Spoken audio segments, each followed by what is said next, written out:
All systems go. Clear for liftoff.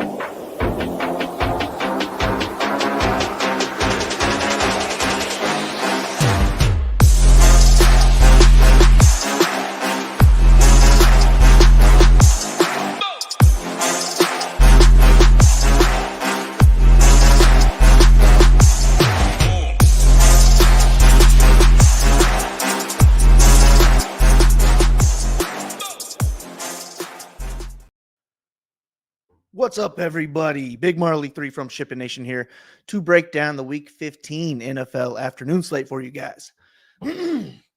We have a big day today with 3 NFL games and a UFC pay-per-view. I have all my NFL and MMA content posted over at SHIPITNation.com. We also have another Sunday NFL slate we get to dominate tomorrow. You get all sports for one price over at SHIPIT Nation, and it only costs about $2 a day. We have members and staff posting big wins in the Discord every night, and it is the best Discord in the industry. Go sign up if you haven't yet and get in on these big wins. All right, let's get into this 3-game afternoon slate. The first game listed is the widest spread and the lowest total of the 3 games. The 49ers are 14-point road favorites here, and they have the highest team total on the slate at 31. They have all the usual suspects, and they all should be fairly popular. Christian McCaffrey is the best play on the slate if we can afford him, and he is in a smash spot here against the Cardinals. Brock Purdy is also a great play, and he has had at least 23 DraftKings points in 5 of the last 6 weeks. I am fine stacking CMC with Purdy, but I would want to lock in at least one of the 3 pass catchers as well. Deebo Samuel is averaging almost 33 DraftKings points in the last 3 games.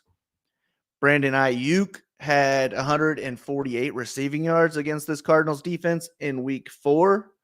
And then George Kittle is usually the one that is the lowest owned of the bunch. And I think he's very in play as well. I would want at least one spot from this 49ers team in every lineup I create this week, to be honest with you. But I'm fine using Purdy with 2 or 3 of those pass catchers if I'm not using CMC. If I am going with Purdy to CMC, then I probably just limit it to one of those other guys. And then Kyler Murray should be the lowest owned quarterback on this slate, and I think he's playable as well. But I would want him stacked with at least one of Marquise Brown, assuming he plays, or Trey McBride, if not both.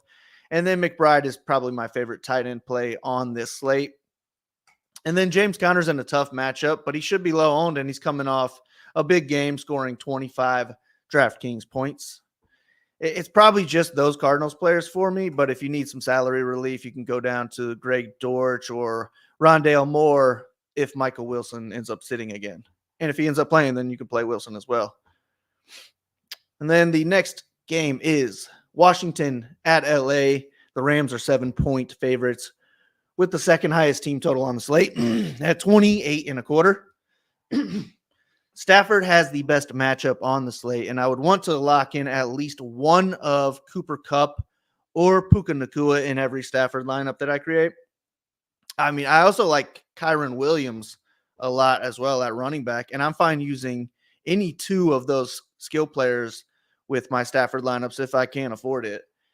But then we also have 2 cheap plays that I have some interest in as well. We have Demarcus Robinson at 3,600, and he saw 10 targets last week. And then we also have Tyler Higbee at the same price at tight end. He should be low owned. So I don't hate that for a cheap punt tight end play either. And then Washington has plenty of plays I like as well. Sam Howell he's always in play because he averages almost 40 passes per game. But I like him stacked with at least 2 of his guys. And then the wide receivers would be my favorites to stack with.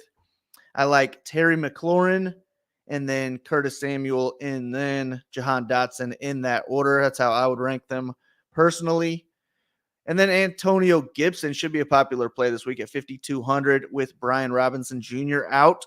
He should get most of the workload there, and he also catches a lot of balls. So I like him with or without Sam Howell. And then we also have Logan Thomas. He's only $3,700 at tight end. He shouldn't get too much ownership either. But this is a great game to stack, and there's just lots of ways we could do it. I'll try to get at least a mini stack from this game if it's not my main stack. And then the last game is really the game of the week. With the Cowboys headed to Buffalo, we have a 50.5 point game total in this one, and the Bills are 2.5 point favorites. I mean, this is going to be a great game to watch, but it's an expensive one to play in DFS. I do expect that to keep the ownership down, though. I think the 49ers will be very popular, and then that last game we just talked about will be popular as well.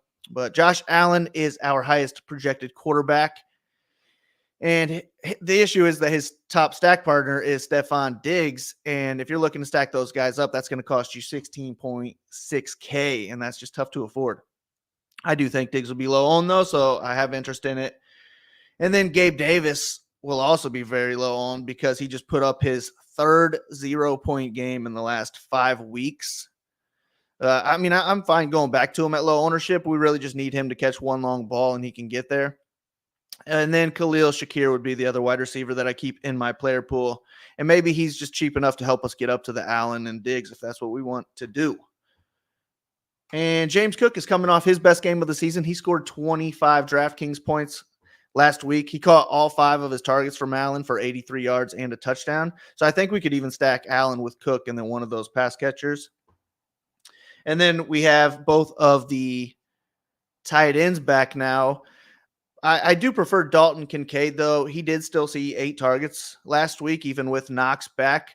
But Knox is just a little bit too touchdown dependent for me. So he would just be a guy that if I have to have pay down, I'm fine throwing him in if that's what helps me get up to like the rest of my lineup. But if I'm just picking between the two, give me Kincaid, who should be more of a volume guy.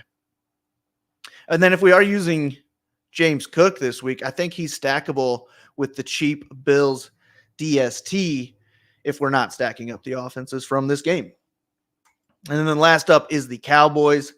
Dak has been playing great since their bye, but he is only averaging 16.9 DraftKings points on the road this year.